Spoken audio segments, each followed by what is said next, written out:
Welcome to Voices of Transformation. Here I interview men and women who work with NLP, hypnosis, or coaching. And today I have the great pleasure of talking with Mihai Sarbu. Welcome. Thank you.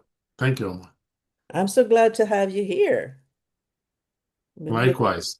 I've been looking forward to this quite some time now. And to kick this off, I wonder, what was your life like before you entered this NLP hypnosis and whatever modalities you have? Right. I was still in a helping position, if I can say so. I was volunteering for a distress line and I was listening to people and their problems.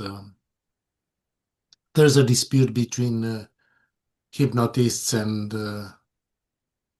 psychotherapists, other professionals, with regards to the idea whether one can be re-traumatized if they talk about their problems, and whether if it's doing more good or more bad.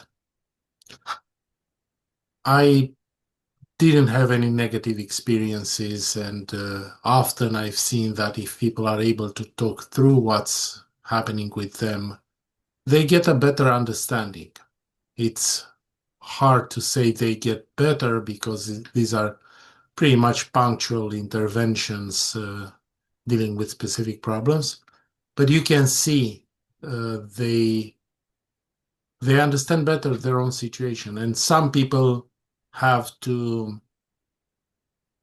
tell the story many times Yeah, that's true. because there still are things that they don't understand, and by putting them together, trying to piece them together once again, sometimes they get a better understanding, and sometimes you can see actually them settling and feeling better. Yeah, that's very true. So, because you were in a helping position before, and maybe you still are, Yeah. what drew you to hypnosis and NLP? The effectiveness of these methods.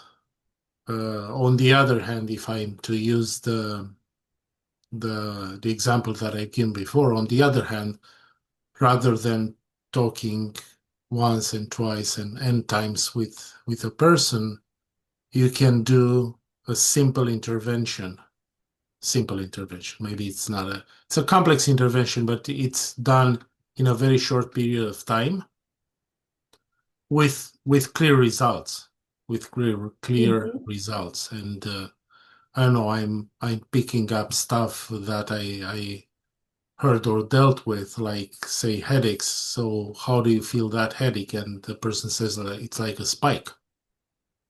Okay, and can you pull on that spike, see what happens? Does it get any bigger? Oh, yeah, it's bad, it's bad. Okay, now push it down, push it down. How is it feeling now? And often people are surprised to see that the headache is gone. Or changing colors or doing things like that, which, yeah, are what we do as hypnotists and NLP practitioners. That is very effective. But I meant you were very into the game immediately because I was thinking, it's very effective, but somehow Yes. you must have experienced or dealt with it personally to know that it's very effective and quick. So what drew you Yes, to NLP? absolutely. Absolutely, yes. That's why I said I'm going to give you an example, something that I know Hmm. about. And are you looking for something else in this answer, or? Um, I'm looking, how did you encounter NLP? What made you interested in it in the first place? And again, it's the effectiveness. It's the spectacular results that you can get within one or a few sessions. That's what attracted me to these methods, and that's what keeps me motivating and keeps me working using these methods. Okay. You're not happy. No, I'm not happy. What I'm thinking is, did you pick up a book and say, hey, this looks like a cool thing, and it says here it's really effective? What Hmm. I'm after is, how did you even hear about NLP? What got you interested in NLP? What drew it to you? I actually started with hypnosis, not NLP. Okay. And I started in the context in which I was looking for effectiveness. And I encountered the school of Mike Mandel. So And that's that's what I was right. after because it wasn't that That's, clear. You just yes, said it was very effective, and how would you know? right. Yes, yes. No, I studied with Mike Mandel, an excellent program. And in studying with him, I heard about NLP and then I studied NLP as well. And here I am. Here you are. Yeah, I think that's we're going to keep that because it was a funny interaction. I think so. Yeah. Yeah, Yeah. You edit this out, but maybe not. maybe not. I think Yeah. sometimes it's good to have the natural connection. No, it was that And yeah, that reply it's so was easy to talk past somebody because you're so invested that it's clear what you're what meaning. you have to say. Yeah, yeah, yeah. Yeah, and maybe it's not all the time. Agree. So my next question would be if you have any preferred modalities. So you started with hypnosis and you learned NLP and what anything else you do as a professional? A modality that I'm really excited about and have been for several months now is mirroring hands. It's allowing the person to explore his or her unconscious mind using movements with both hands. And this has neurological um, justification, if I can say so, in the sense that the hands are overrepresented in the brain. The surface of the cortex that relates to the hands is 25%. So if you look how small are the hands physically, think that 25% of what we're doing in terms of sensing and manipulating things in our brain cortex is 25%. So it's hugely overrepresented. And what you see really breakthroughs. Speaking of efficiency, people are working out with their problems in a physical way as well as using their unconscious mind. And the results are spectacular. It's a modality that I use every time I have the occasion, and I have been and continue to be very excited about it and very satisfied. So do I have to tell you about my problem? Not necessarily. Not so you can, and it helps in the sense that I can pinpoint more accurately saying and whatever condition is now a thing of the past and so on and so forth. And you can better relate to that because you know exactly what it is. But we can also work in a way that's called content free. Mm-hmm. And you are going to say, I am going to say that problem. And you know what the problem is. It's also effective. So yeah, the answer is not necessarily it helps, but it doesn't have to be there. If you're more comfortable not disclosing the problem to the full extent, it works as well. Well, that's great.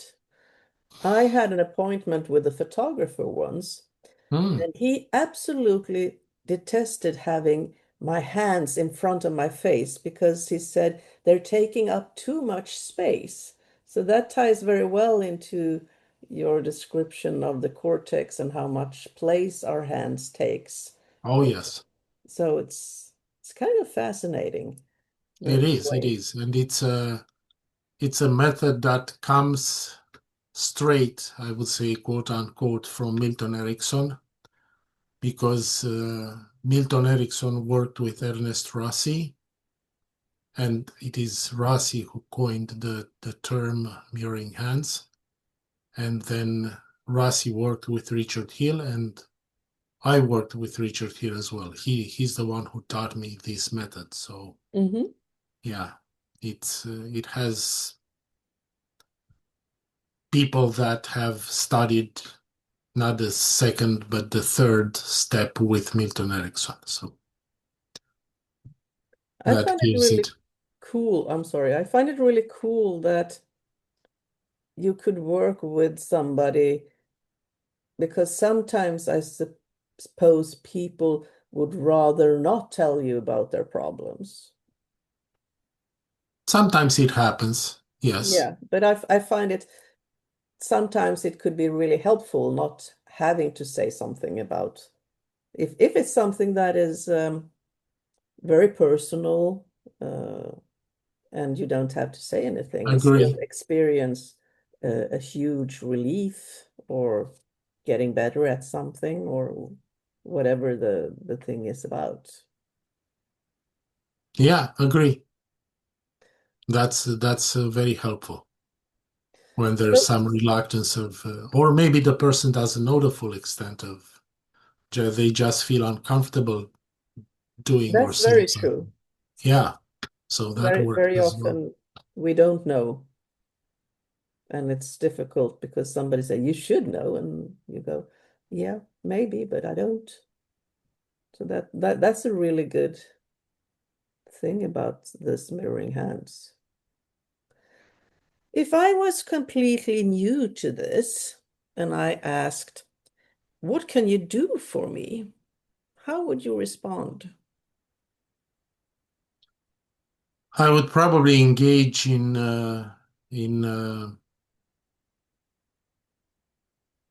asking you to figure out things from your perspective conversationally.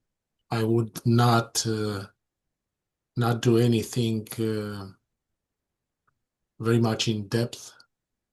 If you don't know about this, I will give you some examples maybe, and I would work with you conversationally in order to have you experience what we're dealing with in hypnosis and NLP, and give you some examples maybe, and eventually I would get an understanding of your problem, but it would not be to the full extent of a session, of a real session. But I would give you examples. I will let you experience it. I will discuss with you so that you see the value in it. And And how would you treat, or not comfort, I'm seeking the wrong word.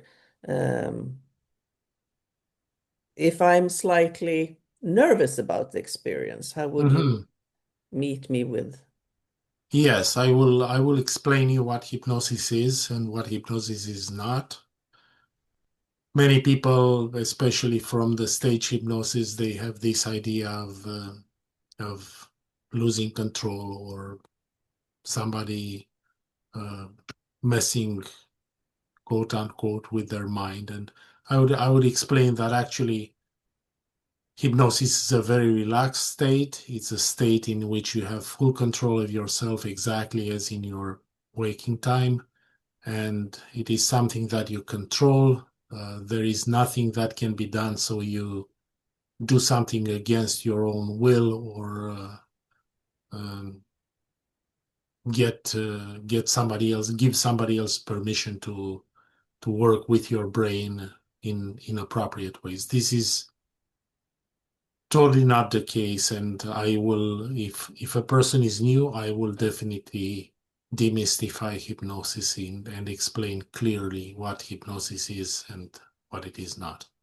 Well, that's really good because somebody who is unused to it, that would probably one of the first questions. How do I know Right. that you're not Yes. messing with me? No, absolutely not. And you're in control. what I'm in control of the session. You are in control of your mind. And the reason hypnosis works is because you decide to allow it to work, because it is beneficial and you can see that. So that's the area in which I will situate myself with the person who's brand new to That's a this. very good way to phrase it, I think. Mhm. Could you tell us about any really memorable sessions that you have had with clients that stands out in your mind? Yeah, I would refer to a session. It's yeah, it was a session actually, but it was in an unexpected way. I remember I was at Mike Mandel's course for the very first time. It's called Architecture of Hypnosis. And I was partnered with a lady, and at one moment we needed to hold each other hands. And this person's hands were ice cold, like Okay. ice cold. Yeah, couldn't remember anybody with hands as cold. And as we learned later, but I didn't know at the time, this is a sign of being afraid, of being anxious, but to a significant extent. And we finished that practice and everything went and the day finished. And then at the end of the day, she said, I want you to work with me. What do you need me to do? And she said, look, if I were to listen to how I feel, I would run through that door and never come back. And believe me, I have done a lot of work to be able to be here, never mind the expense, but taking time from work and traveling from the United States and so on and so forth. And I'm totally paralyzed of fear. I don't know. Can you He help me? was afraid of the She was cloud. afraid of being there. Simply being there was frightening her. I don't know why. And and I said, look, but why do you choose me? It was my first time. So I said, why do you choose me? You have Mike Mandel, you have Chris, Timothy, many other experienced people. Like, why? And she said, I trust my gut. And we did a session. At the end of the day, people left the venue. So it was just the two of us in the venue. And I did this session with her and say goodbye for the evening. And I was wondering how that worked, but the the very next morning she gave me a huge hug and she said, "You changed my life.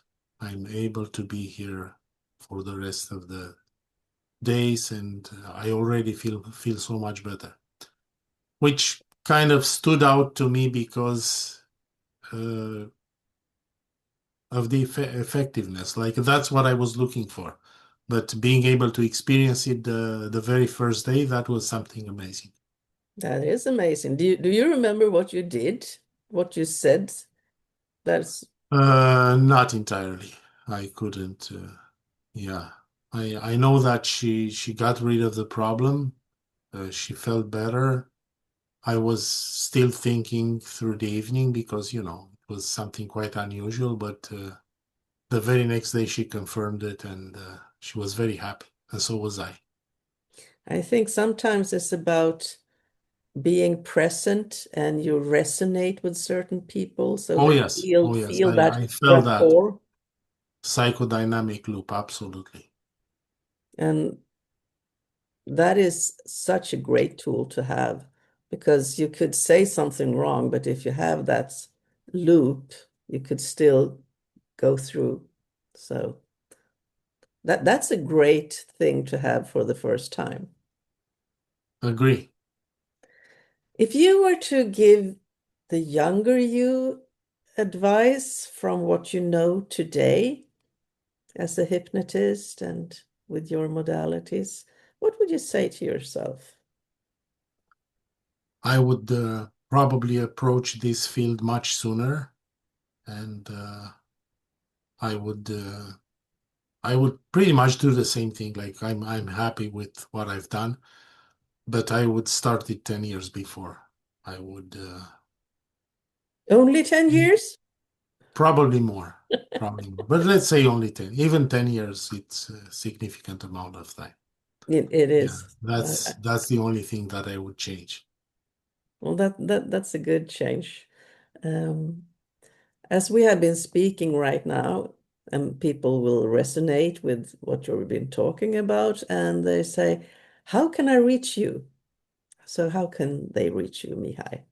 My website is the best way to reach me, And it is, innerthoughtquest.com, again, please. innerthoughtquest.com, one word. And I will leave And it in sure, print as well. So excellent. Yeah, and they can it's see testimonials and some of the things I do, and hopefully that would inspire them to look for some more information and help if they need. excellent. I really enjoyed our time. We are friends, so I talk to you regularly, and I'm always happy to do so. I'm so happy you took Absolutely. time to be here. I will see Thank you and very hear much, from Oma. you shortly. Have a great day. Thank you very much. You too. Thank you. Thank you.